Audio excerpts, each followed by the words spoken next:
Desde o começo, Gabriel parecia ser tudo o que eu sempre quis. Gentil, educado, atento aos detalhes. Dizia que me amava, me mandava mensagens pela manhã. Fazia questão de segurar minha mão na rua. Ele era esse tipo de homem. O que toda mãe sonha para a filha. Mas havia um detalhe. Um nome que sempre aparecia, um rosto sempre próximo demais. Bianca, a melhor amiga dele desde a adolescência. Somos só amigos, ele dizia, sempre com um sorriso tranquilo. E eu quis acreditar. Porque confiar no outro é parte de amar, não é? Mas logo os sinais começaram. Bianca estava em todos os lugares. Em todos os nossos planos. Se íamos ao cinema, ela passava por ali. Se marcávamos uma viagem, ela ligava com um problema de última hora. E Gabriel se desdobrava para ajudar. Eu tentava não demonstrar o incômodo, mas por dentro algo crescia. Um desconforto silencioso. Um pressentimento. Tudo piorou naquela tarde, quando Gabriel apareceu com um semblante sério e disse: "A Bianca está muito chateada com você. Disse que você a humilhou na festa ontem." Eu congelei. Como assim? O que eu fiz? Ele suspirou, como se explicasse algo óbvio para uma criança. Você fez um comentário sobre o vestido dela. Que ela estava exagerada demais. Isso machucou. Eu revirei na mente a noite anterior. Tinha dito, de forma descontraída, algo como: "Nossa, você arrasou, está quase ofuscando até a noiva." Em tom de brincadeira. Rimos na hora. Bianca sorriu. E agora, isso? Foi uma brincadeira. Ela riu. E, você quer que eu peça desculpas por isso? Gabriel cruzou os braços. Sim. Ela ficou mal. Está se sentindo desprezada por você. Nesse momento, algo em mim rachou. Não era só sobre um comentário. Não era sobre um vestido. Era sobre território. Sobre controle. Vi nos olhos dele uma exigência que não combinava com o homem doce que me conquistou. Era como se eu tivesse que provar que merecia estar ao lado dele, e para isso, teria que me curvar diante da amiga dele. Eu não sabia ainda, mas aquele pedido absurdo era só o começo. O começo de algo muito mais distorcido do que eu imaginava. Depois do pedido de desculpas forçado, eu esperava que as coisas se acalmassem. Achei que, talvez, Bianca tivesse se sentido realmente ferida e que, com minha retratação, o clima entre nós se suavizaria. Mas eu estava enganada. Aquilo tinha sido só um ensaio. Nas semanas seguintes, Bianca se tornou uma especialista em dramatizar o cotidiano. Cada gesto meu era interpretado como hostilidade. Cada palavra, como ataque pessoal. Teve um dia em que ela apareceu em um jantar que eu e Gabriel havíamos marcado sozinhos. Sentou-se do nosso lado na cafeteria, com os olhos marejados e disse: "Desculpa atrapalhar, é que eu me senti mal com aquela mensagem que você me mandou." Fiquei confusa. Mensagem? Eu só escrevi oi, tudo bem. Ela respirou fundo, como se aquilo tivesse sido uma agressão. Mas o seu tom parecia seco. Achei que você não queria falar comigo.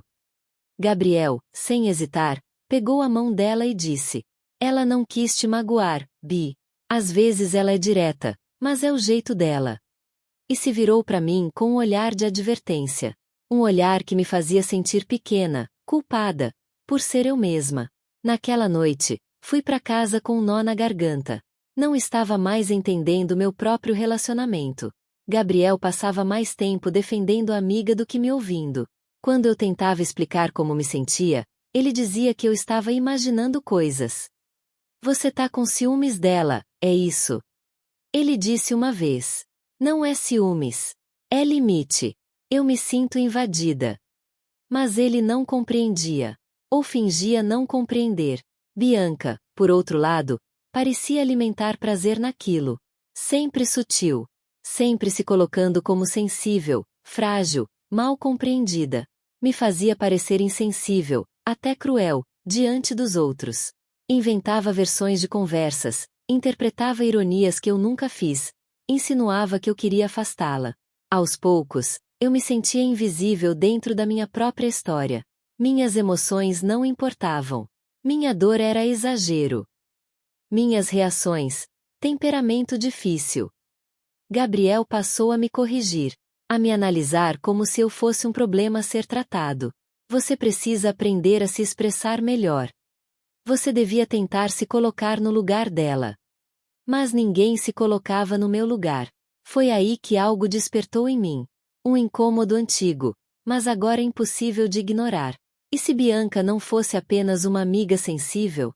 E se isso tudo fosse um jogo? Um plano para me desestabilizar? Comecei a observar com mais atenção as palavras que ela usava. O jeito como aparecia sempre nos momentos em que eu e Gabriel parecíamos bem. As coincidências constantes. E pela primeira vez, pensei: talvez eu não esteja ficando louca. Talvez a loucura esteja sendo induzida, cuidadosamente. Eu costumava acreditar que amor significava ceder, que em todo relacionamento haveria momentos em que eu teria que engolir o orgulho, entender o outro, ser flexível. Mas com Gabriel, ceder virou rotina. E o limite entre compreensão e anulação começou a desaparecer. Comecei a lembrar de todas as vezes em que me calei para evitar brigas. Como naquela vez em que Bianca entrou no nosso apartamento sem avisar, com a cópia da chave que ele tinha dado para ela, caso precisasse de algo urgente. Eu estava de toalha, saindo do banho, e ela simplesmente sentou no sofá dizendo que só veio buscar um carregador. Quando reclamei com Gabriel depois, ele disse: "Você tá exagerando. A Bianca é como uma irmã para mim." Mas eu não me sentia parte dessa família. Eu me sentia intrusa. A gota d'água veio num jantar de comemoração. Eu tinha conseguido uma promoção no trabalho e quis comemorar com Gabriel. Mas ele insistiu em chamar Bianca. Ela chegou atrasada, como sempre, e logo tomou conta da conversa. Fez piadas sobre como eu era certinha demais, debochou do meu jeito sério e até contou um episódio embaraçoso que Gabriel havia confidenciado a ela. Algo que eu nunca tinha contado a ninguém. Todos riram. Menos eu. Fiquei parada, tentando sorrir, o coração apertado.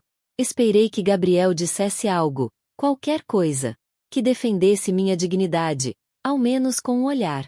Mas ele riu junto, como se aquilo fosse normal, como se eu não estivesse ali.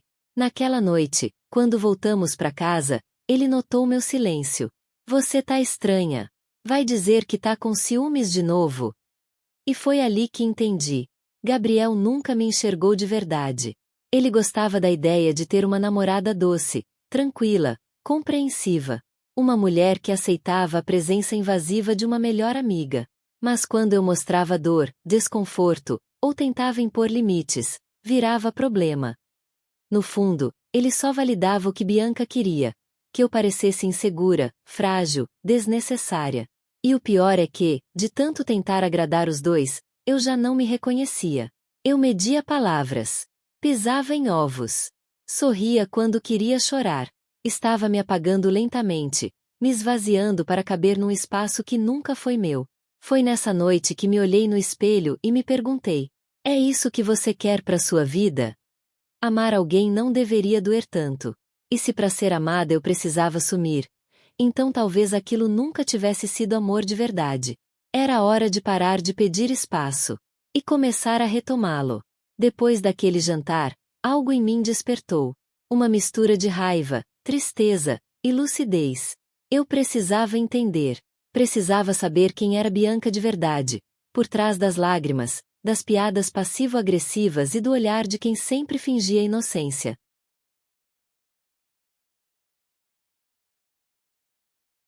Foi quando decidi contar tudo para Júlia, minha melhor amiga desde a faculdade.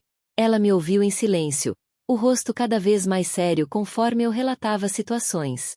No fim, ela disse: "Vamos descobrir quem é essa tal de Bianca. Me dá uns dias." Júlia era o tipo de pessoa que ninguém queria como inimiga. Observadora, perspicaz e muito mais conectada nas redes sociais do que eu jamais fui. 2 dias depois, ela me chamou com um olhar grave. "Você precisa ver isso." No celular dela havia uma sequência de capturas de tela. Bianca participava de grupos fechados online, onde interagia com outras pessoas que zombavam de relacionamentos alheios. Em alguns comentários, ela dizia coisas como: "Homem comprometido é o melhor. Já vem treinado. Amiga, eu cuido dele melhor do que qualquer namoradinha passageira." Em outro post, mais direto, ela escreveu: algumas mulheres forçam demais. Não sabem que certos homens precisam ser protegidos delas. Na legenda da foto, estava #cuidando do meu. E na imagem, Gabriel e ela, em uma cafeteria.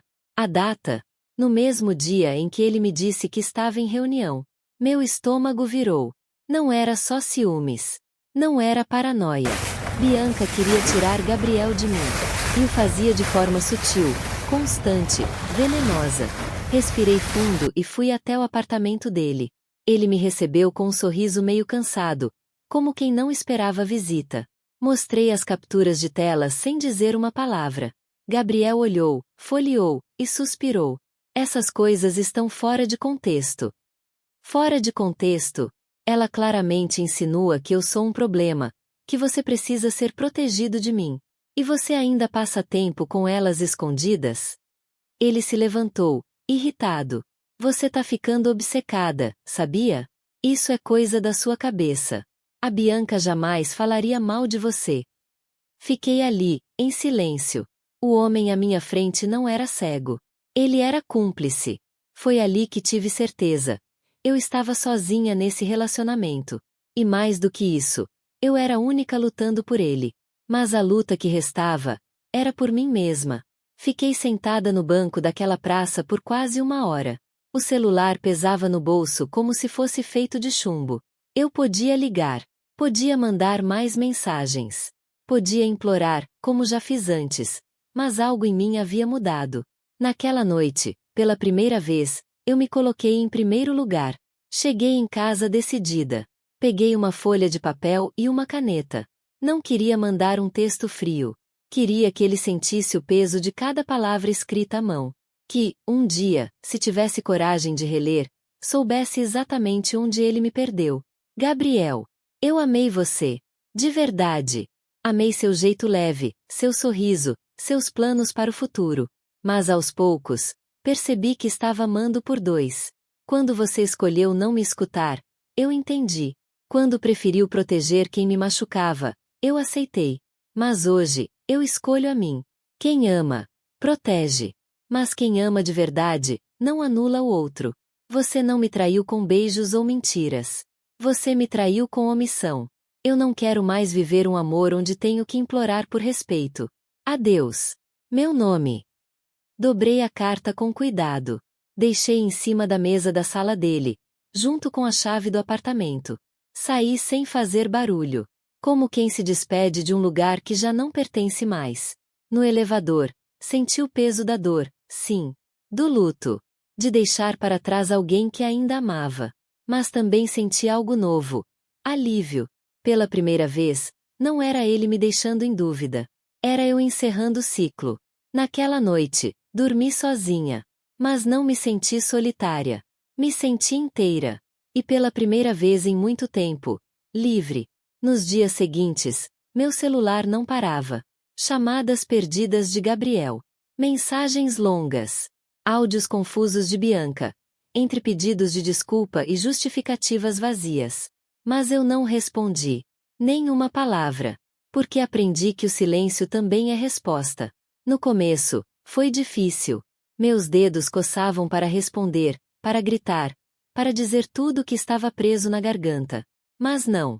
Eles não mereciam mais nenhuma parte da minha energia. Gabriel dizia que me amava, que foi pego no meio de tudo, que não sabia da metade. Bianca dizia que era só ciúme bobo, que nunca quis me afastar dele. Mas eu sabia. Eles sabiam. E mesmo assim escolheram me diminuir. Então, eu escolhi me calar. Escolhi me priorizar. Comecei a acordar cedo. Voltei para minha rotina.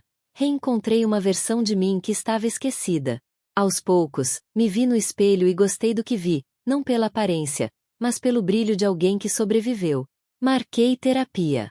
Passei mais tempo com minha melhor amiga. Escrevi, pintei, caminhei, e chorei, claro. Mas cada lágrima foi uma despedida. E cada silêncio, uma cura. Gabriel parou de tentar depois de 2 semanas. Bianca sumiu logo depois. E sabe, foi perfeito assim. Nem todo fim precisa de barulho. Alguns finais são silenciosos e libertadores. Hoje, quando penso neles, não sinto raiva. Sinto pena. Porque eles nunca entenderam o que é amor de verdade. E eu? Estou aprendendo a me amar. Comecei a terapia sem saber o que dizer. Sentei ali, frente a uma estranha, e soltei um tímido. Eu deixei que me diminuíssem. Aos poucos, a dor virou palavras. E as palavras viraram força. Redescobri coisas que amava e tinha deixado de lado. Pintar, escrever, ouvir música alta dançando sozinha no quarto. Pequenos atos de liberdade. Lembrei que meu riso é bonito, mesmo que ninguém esteja por perto para ouvir. Lembrei que minha opinião importa, mesmo que não agrade. Lembrei que eu sou suficiente, mesmo sem aprovação alheia. As mensagens de Gabriel cessaram. Mas um dia, recebi uma notificação inesperada. Era da Bianca. Oi. Eu sei que demorei, mas queria pedir desculpas. Eu fui egoísta, invasiva. E talvez tenha perdido o controle da situação. Li. Parei. E apaguei. Não senti raiva. Não senti dor. Não senti nada. Porque eu já tinha seguido. Ela não entendia que algumas desculpas chegam tarde demais. Ou talvez entendesse. E aquilo fosse só mais uma tentativa de aliviar a própria culpa. Mas agora, não importava. A verdade é que eu me escolhi. Tinha passado tempo demais tentando caber em espaços que não me pertenciam. Tempo demais pedindo amor de quem só sabia cobrar. Hoje, caminho com leveza. Ainda tenho feridas, mas também tenho cicatrizes que me lembram do que superei. Meu mundo agora não gira mais ao redor de alguém que não me vê. Ele gira ao redor de mim. Dos meus sonhos, da minha verdade, da minha paz. E quer saber? Eu gosto muito mais de quem sou agora. Passei tanto tempo tentando entender o que tinha feito de errado. Tentando achar palavras certas, tons suaves, jeitos de agradar. Queria consertar algo que nunca quebrou em mim, só nos outros. Hoje eu entendo. Eu era o pedido de desculpas. Eu era a parte que foi desvalorizada. Eu era a que merecia ouvir. Me desculpa por não te ouvir. Me desculpa por não te proteger. Me desculpa por fazer você duvidar de si mesma. Mas nenhum pedido veio. E mesmo assim, eu me libertei. Gabriel seguiu. Bianca também. Eles continuam a história deles, que nunca mais incluirá meu nome. E tudo bem. Porque a história que realmente importa agora é a minha. Vivo em paz. Não uma paz cinematográfica, feita de finais felizes óbvios. Mas uma paz silenciosa, real. Feita de escolhas conscientes. De limites respeitados. De amor próprio construído dia após dia. Amar não é se anular. Não é se curvar para caber no mundo de alguém. É se expandir e encontrar quem vibre junto.